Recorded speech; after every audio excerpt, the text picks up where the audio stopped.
Alright, andito ngayon tayo sa Ninoy Aquino Stadium supporting our mga Filipino boxers tulad din na Yumir Marshall, Leonard Sarcon at marami pang iba. So far hindi pa po nag-uumpisa mga idol. Update lang to. Pre-admission naman to sa mga malapit dito sa Ninoy Aquino Stadium sa may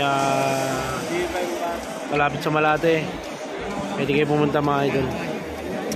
Dami na rin tao.